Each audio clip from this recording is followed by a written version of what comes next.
Fala concurseiro aqui do Doutor Concursos, professor Arnaldo Vieira, aula de atualidades, mais uma aqui para Doutor Concursos. Sempre começando o vídeo pedindo para você clicar no sininho, porque você fica sabendo toda vez semana que a gente postar os vídeos para vocês. Para você curtir este vídeo no YouTube, apertar o joinha para nós, compartilhar, participar das nossas redes sociais e se inscrever no canal aqui da Doutor Concursos para que você sempre fique sabendo dos nossos vídeos semanais. Legal? Vamos lá? Atualidades, então, âmbito nacional. Gente, a boataria se confirmou e semana passada, especificamente, no meio daquela semana, todos nós tivemos aí da programação da República, feriado dia 15, a questão do programa Mais Médicos, os médicos cubanos que estão no Brasil há 5 anos, foram trazidos durante o governo da ex-presidente Dilma Rousseff e que agora o país Cuba suspendeu as atividades do programa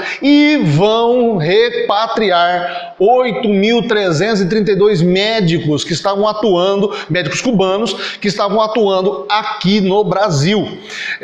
A principal alegação do governo cubano foram as declarações do presidente eleito agora, Jair Bolsonaro, durante a campanha, de que iria fazer uma reestruturação no programa, que o programa, infelizmente, não estava de acordo com as ideias dele. Ele fez algumas declarações um pouco mais pesadas, mas não vem ao caso. Agora, isso pode ser pedido para você no concurso, porque o impacto que isso vai gerar, o final desse programa, por conta das quantidades dos números e principalmente da quantidade de população que vai ser afetada por conta disso. Ao todo, estimam-se 28 milhões de pacientes hoje da rede pública de saúde que vão ser impactados com a ida embora desses médicos. Os estados onde eles mais atuam: estado de São Paulo, 1.394 médicos, Bahia, 822, Rio Grande do Sul, 617 e Minas Gerais, 596 médicos.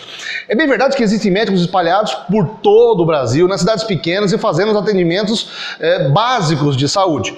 O Bolsonaro teria declarado várias vezes que o posicionamento dele em relação ao programa é diametralmente oposto àquilo que o governo cubano prega, até por conta de princípios ideológicos das cartilhas políticas dos dois, tanto do que ele representa quanto do pessoal de Cuba.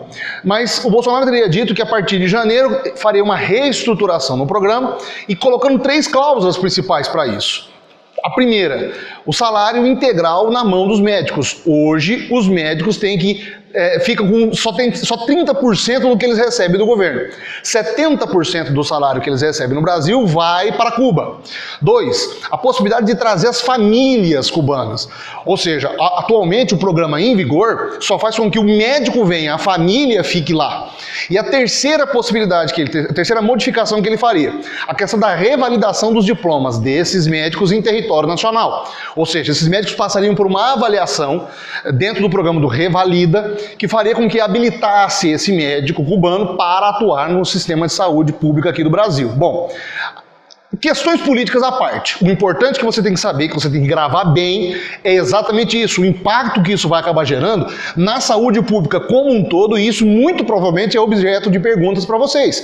Como que o programa Mais Médicos se desenvolveu, desde quando ele foi elaborado pelo governo da Dilma, no que ele trouxe desses últimos 5 anos de melhorias, que isso é inegável, nas pequenas comunidades do interior do Brasil, e agora essa questão política e ideológica de esquerda e direita dentro desse cenário como um todo, que faz com que o programa agora seja suspenso.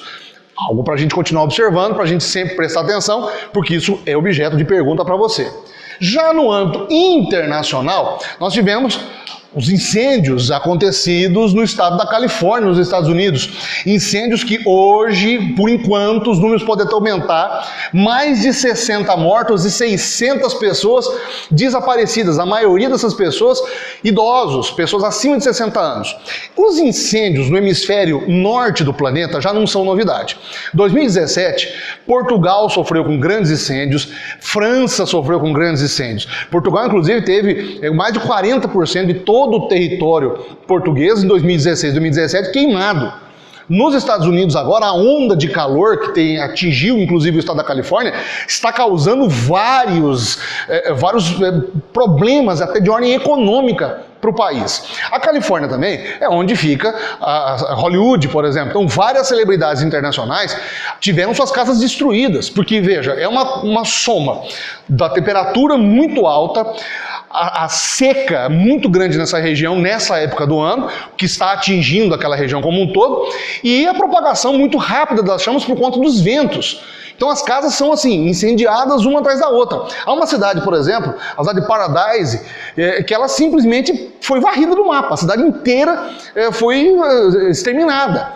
Não há hoje pessoas morando lá e é tudo um grande cinzeiro por conta dos incêndios como um todo. Então veja, ao todo estima-se que são 505 quilômetros quadrados de área queimada, sendo vistas inclusive até de satélite. Conseguindo, os satélites internacionais conseguir ver o tamanho das queimadas acontecendo por ali.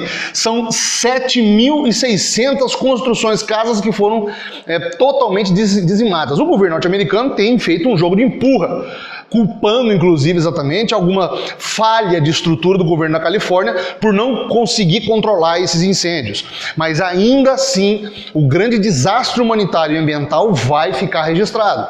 Muitas ações, pessoas fazendo donativos, fazendo doações, tem inclusive lotado a internet com várias imagens, celebridades, a Lady Gaga foi lá levar pizza pro pessoal, vários atores fazendo selfies ou vídeos, gravando, o Gerard Butler, por exemplo, que fez 300 de Esparta, fazendo exatamente transmissões ao vivo, indicando, mostrando o perigo daquela região. Ou seja, é uma situação que está fugindo do controle, mas que infelizmente não é uma novidade e não é uma propriedade somente do estado da Califórnia. E, infelizmente, isso é um impacto ambiental, algo também para a gente observar, porque isso vai gerar notícia e perguntas nos próximos concursos.